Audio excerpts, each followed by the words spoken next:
নমস্কার, আমি মেডিসিন বিশেষজ্ঞ ডাক্তার এসবি চৌধুরী। আজকে আপনাদের সঙ্গে আমি শেয়ার করব 5টা টিপস যে কি করে আপনি এসি সঠিকভাবে চালাবেন যাতে আপনার এসির থেকে কোনো রোগ না হয়। টিপ নাম্বার 1, এসি অন করা মাত্রই এসিকে কিন্তু টেম্পারেচার কমাবেন না। প্রথমে একে ফ্যান মোডে দিন, তাহলে কি হবে, ঘরের যে গরম তাপমাত্রা বা বায়ুটা আছে সেটা বাইরে বেরিয়ে যাবে। এরপরে টেম্পারেচার মিনিমাম যেটুক না কমালে নয় সেইটুকুই কমান। খুব বেশি টেম্পারেচার কমালে কিন্তু শরীরের জন্য ক্ষতি করবে।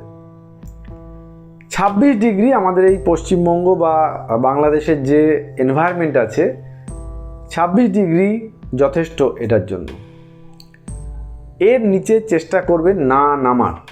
এর থেকে যদি বেশি রাখেন কোনো ক্ষতি নেই, কিন্তু কমাবেন না।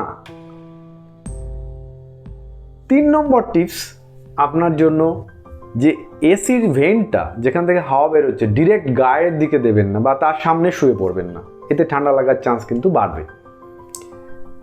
4 নম্বর টিপস, আপনার এসির যে ফিল্টারটি আছে সেটিকে সপ্তাহে অন্তত একবার পরিষ্কার করুন। এতে কিন্তু আপনার শ্বাসের যে বিভিন্ন রোগ সেগুলো থেকে আপনি বাঁচবেন। 5 নম্বর টিপস, এসিকে স্লিপ মোডে রাখুন, তাহলে কারেন্টের কনজাম্পশন যেমন কমবে, সেটা স্বাস্থ্যের জন্যও ভালো। আরও এরকম হেলথ রিলেটেড যদি টিপস পেতে চান তাহলে অবশ্যই আমাদের এই চ্যানেলটিকে কমেন্ট, শেয়ার এবং সাবস্ক্রাইব করুন। আপনার সঙ্গে আপনার ডাক্তার ডক্টর এসবি চৌধুরী। সবার সুস্থ স্বাস্থ্য কামনা করি। ধন্যবাদ, ভালো থাকবেন।